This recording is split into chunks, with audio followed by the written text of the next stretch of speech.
ఓం మహాగణాధిపతయే నమః. ఓం గురుభ్యో నమః. ఓం శ్రీమాత్రే నమః.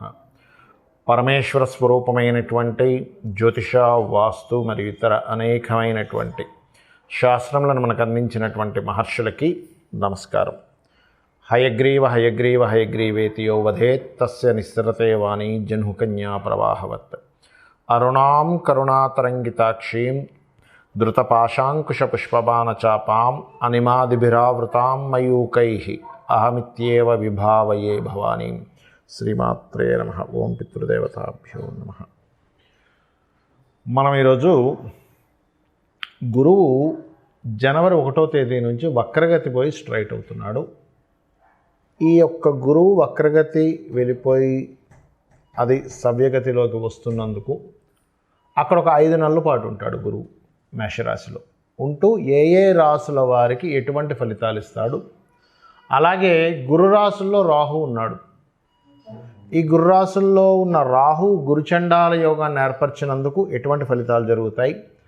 అక్కడ గురుచండాల యోగం జరుగుతూ ఉంటే ఇక్కడ కేతువు కన్యారాశిలో ఉన్నాడు. సో ఈ కాంబినేషన్ అనేటువంటిది మీకు ఎటువంటి ఫలితాలను ఇవ్వనుంది ప్రతి రాశి ప్రతి లగ్నం వారికి. వీటి మూలంగా దేశకాల పరిస్థితులు ఎలాంటి మార్పులు వస్తాయి, పర్సనల్గా అసలు మీరు ఎటువంటి వాటిల్లో బాగుంటుంది, ఏ విషయాల పట్ల మీరు జాగ్రత్త వహించాలి, ఏ పరిహార మార్గం చేసుకోవాలి అనేటువంటిది ఒక్కొక్క లగ్నరీత్యా తెలుసుకుందాము. లగ్నం తెలియని వారు రాశి నుంచి చూసుకోవచ్చు. ఇక మిథున లగ్నము, మిథున రాశి.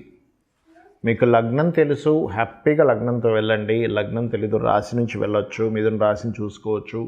నో కన్ఫ్యూజన్స్, గుర్తుపెట్టుకోండి. మరి మీకు ఈ యొక్క గురువు లాభస్థానంలో వక్రగతి పోయి స్ట్రైట్ అయ్యాడు. ఇక్కడ ఇచ్చే రిజల్ట్స్ ఏమిటి? మిథునం వారికి న్యూ అగ్రిమెంట్స్. చూడండి, చాలామంది అంటుంటారు, అబ్బాయి ఏంటోనండి ఒకటి ప్రారంభిద్దాం అనుకుంటున్నాను, ఫలితం రావట్లేదండి, ఇదిగో ఆ మీటింగ్ అంటారు, ఈ మీటింగ్ అంటారు, మాట్లాడుకుందాం అంటారు. ఇది నాట్ ఓన్లీ, బాగా అర్థం చేసుకోండి, ఇది కేవలం వర్క్ విషయమే కాదు, వివాహ విషయం కావచ్చు, ఇంటర్వ్యూ విషయం కావచ్చు, ఏదైనా ఒక 2 వ్యక్తులు కూర్చొని మాట్లాడుకొని దాన్ని ఒక ఫలితంలోకి తీసుకెళ్లే విషయం కావచ్చు. It's very clear. మీరు ఈ యొక్క విషయంలో చాలా కేర్గా ఉండాలి, ఇది గుర్తుపెట్టుకోండి. అలాగే మరొక విషయం ఏంటంటే ఇక్కడ చూసుకోండి, ఈ యొక్క గురువు ఎప్పుడైతే మీకు అగ్రిమెంట్స్ని పాజిటివ్ చేస్తున్నాడు అంటే ఏంటి, ఒక 2 వ్యక్తులు లేదా ఒక కంపెనీతోని లేదా ఒక ఇంటర్వ్యూకి వెళ్ళినప్పుడు లేకపోతే ఒక ఏదైనా అగ్రిమెంట్ని ఫలకృతం చేస్తున్నాడు జనవరి నుంచి ఒక 5 నెలల పాటు. బికాజ్ ఆఫ్ 5 నెలలు ఉంటాడు అక్కడ. మే ఎప్పుడైతే వచ్చేసిందో మీకు వృషభంలోకి వచ్చేస్తాడు ఆయన. అండ్ రెండవది, ఎప్పటి నుంచో ఏమండి నాకు ఇష్టపడిన వారిని వివాహం చేసుకుందాం అనుకుంటున్నాను, కానీ అది ఎందుకో సఫలీకృతం అవ్వట్లేదు అనుకునేటువంటి వారికి this is the right time. సంతానానికి రైట్ టైమే, ఇష్టపడిన వారిని వివాహం చేసుకోవడానికి చేసే ప్రయత్నానికి రైట్ టైమే ఇది. మరి ఇక్కడ మనం గురువు అంటే కేవలం గురుగ్రహమే కాకుండా గురువు ఉన్న రాశిని కూడా మనం అబ్జర్వ్ చేయాలి. కాబట్టి గురు రాశిలో రాహు ఉన్నాడు, అందుకని ఇదేమిస్తుంది రిజల్ట్ అక్కడ చూసుకున్నట్లయితే మీకు ఇక్కడ విదేశీ సంబంధించిన కంపెనీస్లో మీరు గనక బలంగా ప్రయత్నం చేసినట్లయితే ఉద్యోగ అవకాశాలు రావడానికి ఫలితం ఉంటుంది. సినిమా ఫీల్డ్లో ఉండేటువంటి వారికి ఈ కాంబినేషన్ ఏదైతే ఉందో ఇది పర్టికులర్గా మీకు ఒక యోగాన్ని ఇస్తుంది. అంటే ఒక అవకాశం, సినిమా అవకాశాలు, అది యాక్టరా, డైరెక్టరా, టెక్నీషియనా, ఎడిటరా, రకరకాల శాఖలు ఉంటాయి అందులో. మెయింటైన్ చేసే వాళ్ళ రకరకాలు ఉంటాయి, ఫైనాన్సర్, ఇవి అవి అని కాదు, కొత్త అవకాశం ఇస్తుంది అక్కడ. అలాగే ఇక్కడే ఉంటూ విదేశీ కంపెనీస్తో ఉద్యోగం సంపాదించుకోవడానికి వీటన్నిటికీ ఈ గుర్రాసులో ఉండే రాహు తోడ్పడుతున్నాడు. మరి కొన్ని జాగ్రత్తలు కూడా చెప్తానని చెప్పాను కదా, ఏమిటా జాగ్రత్తలు? తండ్రి గారి ఆరోగ్య విషయం పట్ల, తండ్రి సమానులైన వాళ్ళ పట్ల కాస్త జాగ్రత్తగా ఉండండి. రెండవది ఏమిటి అంటే ఇక్కడ 4లో కేతు సంచారం జరుగుతుంది. ఎందుకంటే గురువు ఒక గురుగ్రహం తన రిజల్ట్ ఇవ్వడానికి ముందు వెనక ఉన్న గ్రహాలు, ముందు వెనక గ్రహాల యొక్క దృష్టిని అంచనా వేసుకుంటూ వెళ్ళాలి. ఎలా అయితే మనం డ్రైవ్ చేసేటప్పుడు చూడండి, వెనక నుంచి ఏ కారు వస్తుంది, ముందునే ఉందో చూస్తూ మనం డ్రైవ్ చేస్తాం. అంతే కదా, సైడ్ అద్దాల్లో చూస్తుంటాము, ఇటు నుంచి ఏమైనా వెహికల్ వస్తుందా, ఇటు నుంచి ఏమైనా వెహికల్ వస్తుందా, ముందు ఎలా ఉంది, పైన అద్దం నుంచి వెనక ఏంటి పరిస్థితి అని చూస్తాము. ఎందుకు చూస్తాము? ఒక డ్రైవ్ చేసేటప్పుడు అలా ఉన్నప్పుడు ఒక గ్రహం తన రిజల్ట్ ఇచ్చేటప్పుడు ఖచ్చితంగా తన రాసుల్లో ఏ గ్రహం ఉంది, తన కారులో ఏ గ్రహం ఉంది అని చూసుకొని ఇస్తూ ఉంటుంది రిజల్ట్స్. కాబట్టి ఇక్కడ ఏంటి, మీరు ఏదైనా ల్యాండ్స్ మీద ఇన్వెస్ట్మెంట్ చేసేటప్పుడు మాత్రం చాలా జాగ్రత్తగా చూసి చేయండి. అమ్మడానికి this is the right time, కొనడానికి మాత్రం రైట్ టైం కాదు అనేటువంటి స్పష్టంగా చూపిస్తుంది. అమ్మవారికి సంబంధించినటువంటి లలితా సహస్రనామాలు నిత్యం పారాయణం చేయండి, అన్ని విధాలు బాగుంటుంది.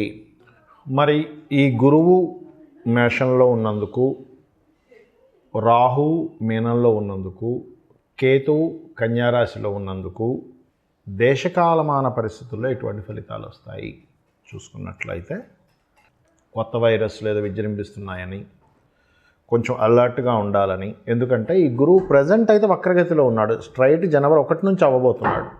ప్రస్తుతం ఎప్పుడైతే వక్రగతిలో ఉన్నాడో, మనకు ఒక 3 ఏళ్ల క్రితం ఏదైతే అప్పట్లో మనకి కోవిడ్ ఆర్ కరోనా వచ్చి ఇబ్బంది ఎలా ఉందో అటువంటి సిమ్టమ్స్ కొంచెం ఇబ్బందిని ఇస్తుంది, కొద్దిగా, ఎక్కువ కాదు.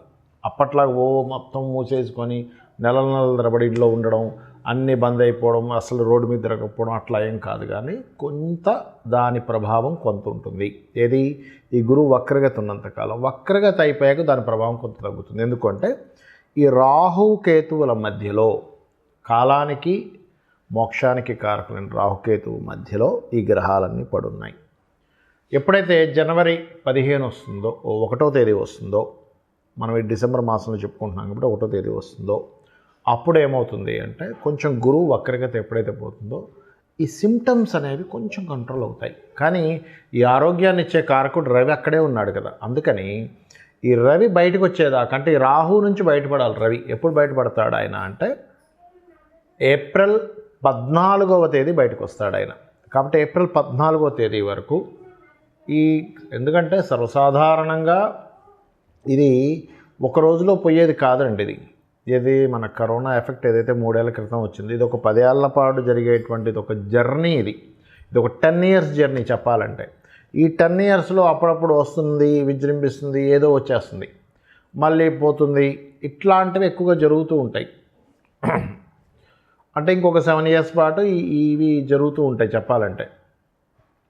7 ఇయర్స్ కంటే చెప్పాలంటే ఇంకొక 4 ఇయర్స్ అనుకోండి బలంగా. అంటే కాబట్టి ఏంటి, ఈ కాంబినేషన్ ఏదైతే ఉందో, ప్రజెంట్ ఉన్నటువంటి ఈ గ్రహస్థితి ఏదైతే ఉందో, ఇందులో జీవుడు స్ట్రైట్ అయినప్పుడు మంచి ఫలితాలు వస్తూ, రవి కూడా బయటపడ్డప్పుడు కొంచెం దీని నుంచి కంట్రోల్ అనేటువంటిది వస్తుంది. దీని తర్వాత రాహు మీనంలో ఉన్నాడు అనుకుంటున్నాం. దేశకాల పరిస్థితుల్లో చూడండి, రాహు మీనంలో ఉన్నప్పుడు ఏం జరుగుతుంది అంటే దీన్ని గురు చండాల యోగము అంటారు. గురు చండాల యోగము. ఎప్పుడైతే ఈ గురు చండాలం జరుగుతుందో ఇక్కడ జరిగేటువంటిది ఏమిటి, గురువు అనే గ్రహం రాశి మీద రాహు సంచారం జరుగుతుంది. దీనివల్ల కొన్ని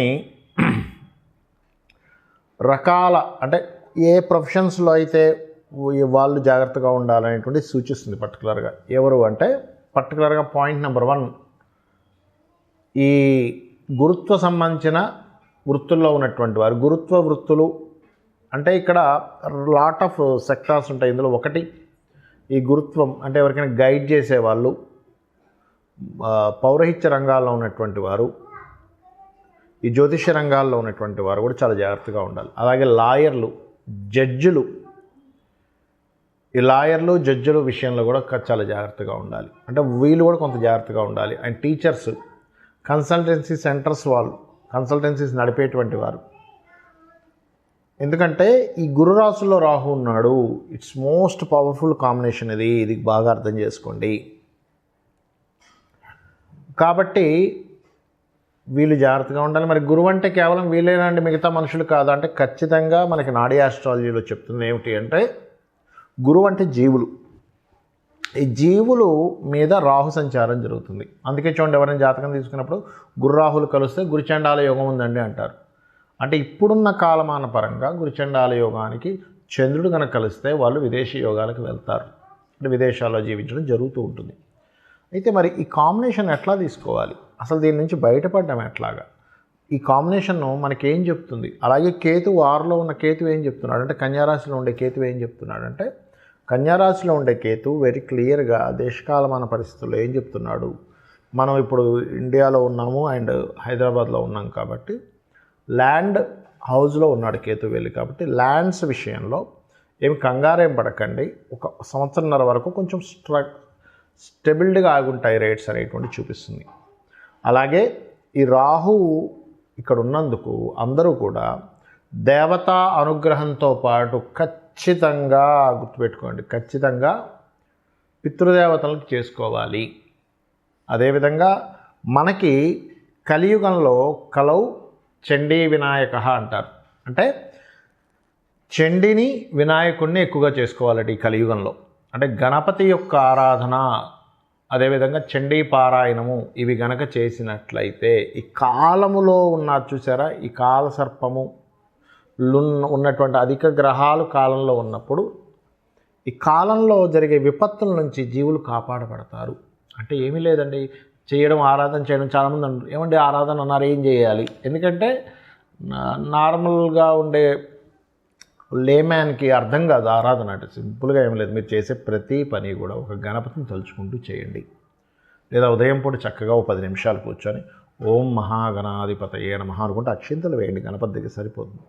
చండీ పారాయణం యూట్యూబ్లో పెట్టుకొని చక్కగా వినండి, దాని అర్థం తెలుసుకోండి. అసలు చండీ పారాయణం అంటాం కదా, చండీ పారాయణంలో అసలు ఏమిటి అనేది ఒక అర్థం ఉంటుంది, మీనింగ్ ఉంటుంది దానికి.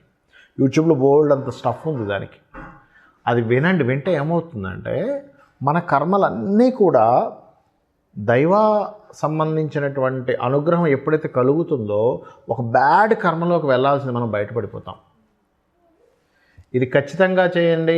దుర్గాదేవి ఆలయాలకు రెగ్యులర్గా వెళ్తుండండి, గణపతి ఆలయాలకు రెగ్యులర్గా వెళ్తుండండి. ఈ కాలంలో జరిగేటువంటి ఈ యొక్క స్థితి నుంచి మీరు బయటపడతారు. మీ అందరూ అమ్మవారి యొక్క అనుగ్రహానికి పాత్రలవుతారు. శ్రీమాత్రే నమః.